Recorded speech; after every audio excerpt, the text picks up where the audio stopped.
So I've got a special guest tonight. This guy, he's 750,000 years old. No, I'm just kidding. Where are you?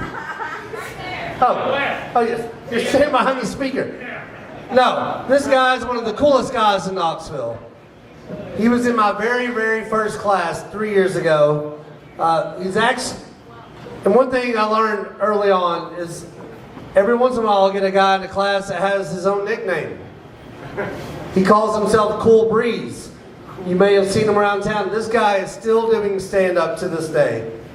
And it's very impressive. Former English professor. I hope I'm not ruining all your jokes. But guys, this guy's very funny. And I thought it was cool that he showed up tonight to support my class. And so I was like, you know what? Come on up. Let's do this. Let's have some fun. Guys, give a huge round of applause for Cool Breeze. He's your last performer for the night.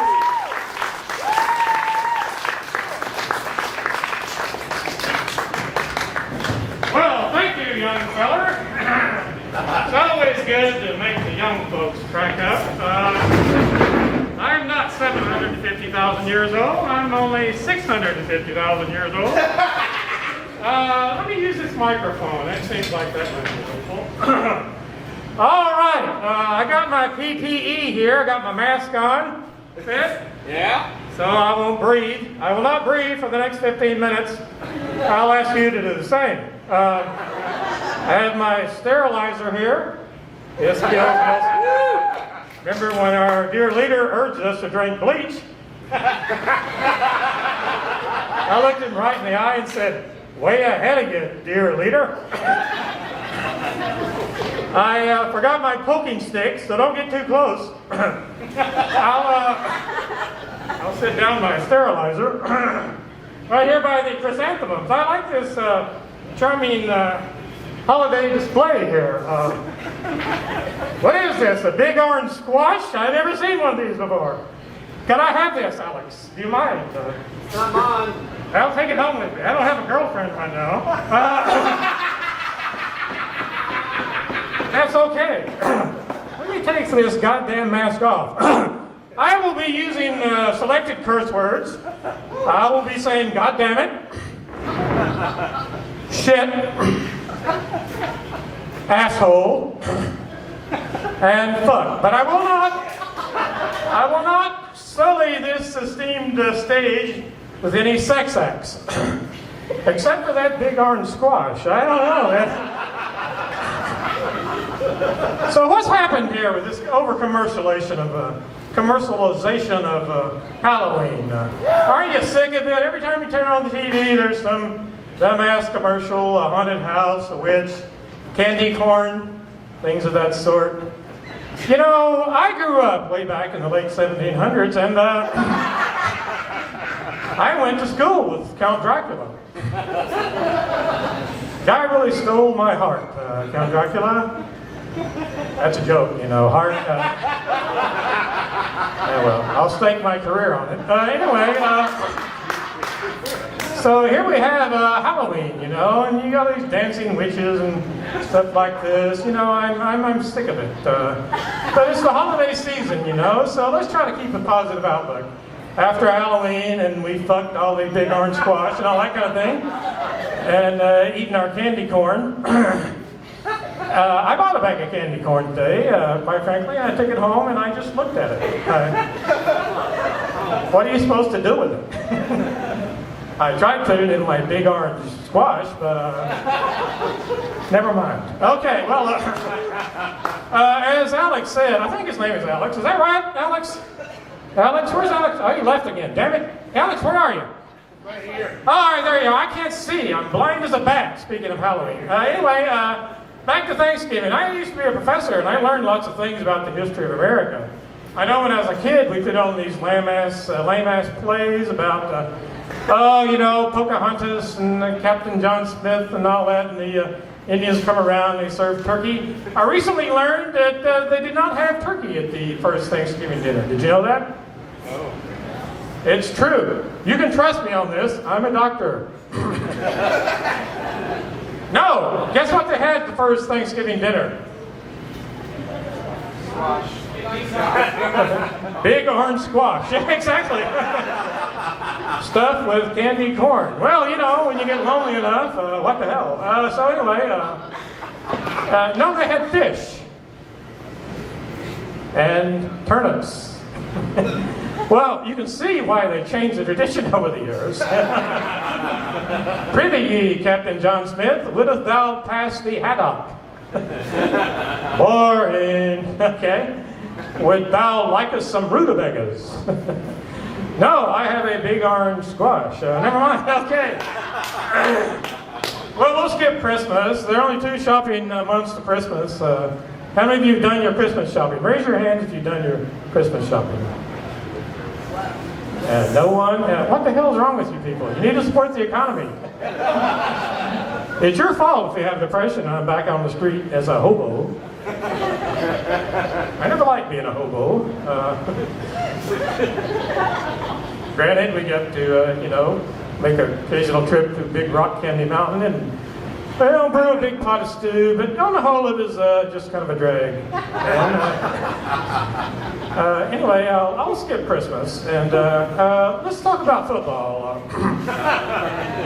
That's another holiday tradition here. How many of you are Big Orange fans? Big Orange Tennessee football fans, right?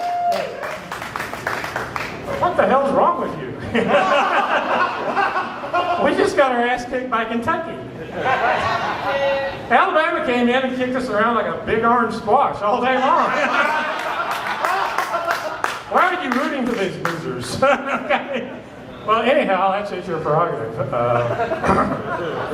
I have a suggestion, though. You know, every time we have a downturn like this, we clean house, we start firing coaches, right, and all that kind of shit.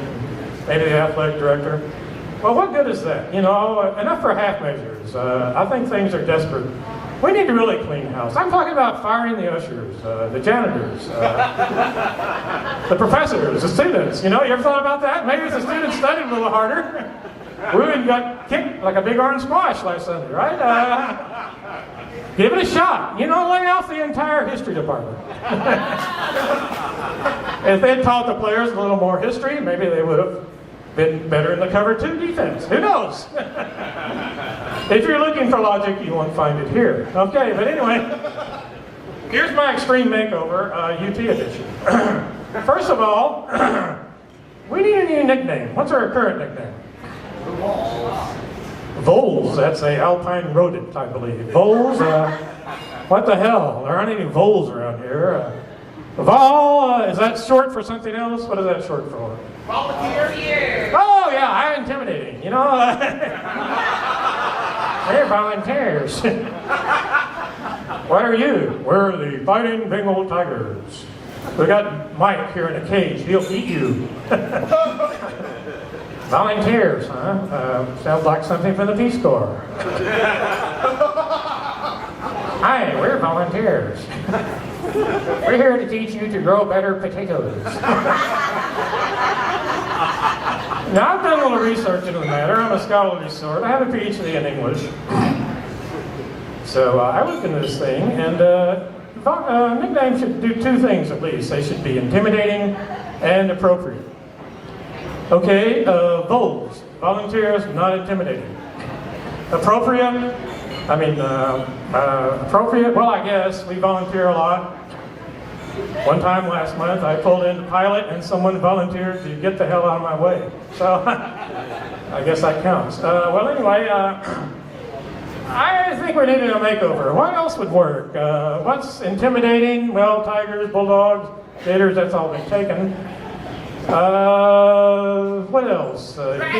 What's that? Dragons. Dragons! That sounds good. The University of Tennessee Fighting Dragons. We could actually bring a dragon out. We could do some sort of cloning or some sort of evil experiment and breed one down at the Ag campus or whatever they do down there. Okay, well that would work. Fighting possums. I was trying to think of something that's intimidating and appropriate. So, what were you good at about here? What are we really good at? And I thought, moonshine? So yeah, I suggest fighting bootleggers. Okay, we could have someone, somebody come out in a souped up 69 Impala, you know, hey, under the hood, You know, we bootleg things around here, moonshine, CDs, kidneys, whatever it takes, you know. Blue jeans, so that would work. Okay, so we got a new nickname, the Fighting Bootleggers. Now what about a mascot? What's our mascot? Popcorn Sutton. Popcorn Sutton. Well, he's worked, but he's dead. Sorry, you got a little drawback there. NASCAR. What is our current mascot? I forget. I'm old. Dementia set it in. Help me out here. Smokey? What's Smokey? Dog. Dog? What kind of dog? There's no need to be offensive with your stereotypes here, okay? Well, there's no way in hell we're going to have a blue tick coonhound as our mascot. Just forget about it, okay? No, I think we should cut to the chase and just hire Peyton Manning to be our mascot. We could put him in a cage like Mike the Tiger. Don't get me wrong, not with Mike the Tiger. Because only one would emerge alive. We can't have that. So yeah, we put Peyton in there with a tire swing. You know, he likes to practice on the tire swing. Get him big, you know, 99-inch color TV with SEC network and picture-in-picture, and he can just sit there and watch ball games during the ball game. Okay. Well, all right. What about fight song? What's our current fight song? All right, Rocky Top, would you like to sing a few bars? Would you like another beer? Okay, well. Would you like a big orange squash? Okay, well. No, Rocky Top, well, that's a pretty good song. Rocky Top, you'll always be home, sweet home to me. Sing along, come on now. Oh, Rocky Top. Rocky Top, Tennessee. Oh, and then he talks about his girlfriend, who apparently is half possum and half cat. I said I wasn't going to talk about sex acts, but here I am. I don't know if you've ever had never mind. Okay, well anyway. Then there's this colorful interlude where they talk about these two guys that go up on Rocky Top. Looking for a moonshine still. Stereotypes again. Of course, they didn't find it. And then just offhand, flippantly, just, oh, by the way, they never came down from Rocky Top. Reckon they never will. There's a fight song you can get your teeth into. We got bestiality, moonshining, and cold-blooded murder. Well, if that doesn't intimidate the Crimson Tide, the Gators, I don't know what will.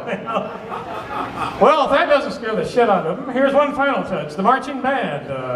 What is our marching band called? Pride of the Southland. Yippee! Pride of the Southland. Have you looked at these losers? They're dressed up like soldiers from the War of 1812, you know? They got their coonskin hats, they're throwing little fake rifles in the air. This is not going to intimidate anyone. I have a suggestion. Let's give them actual weapons, okay? I can see the $1 Million Band of Alabama just fleeing the field in panic. Those fuckers got AR-15s. So they're out there playing Rocky Top, double homicide, you know, bestiality. And then they break into Knoxville Girl. I suggest that as our national anthem. Everyone hear our alternative fight song. You ever hear the song Knoxville Girl? Yeah. It's a beautiful folk song set in Knoxville, Tennessee. It's a young gentleman. He's very much in love with his girlfriend. He goes to Sunday dinner with her. Then after they take a walk along the river, he kills her and grabs her by the hair and throws her in the river.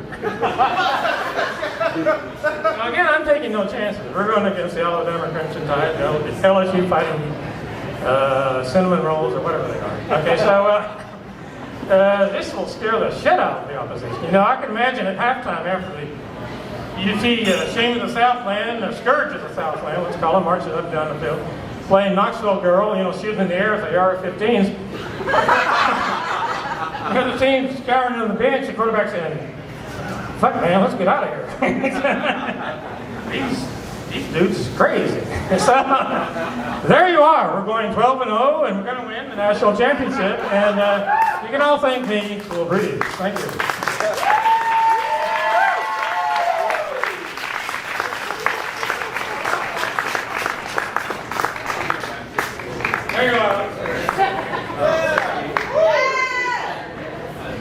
Keep it going for Cool Breeze. It's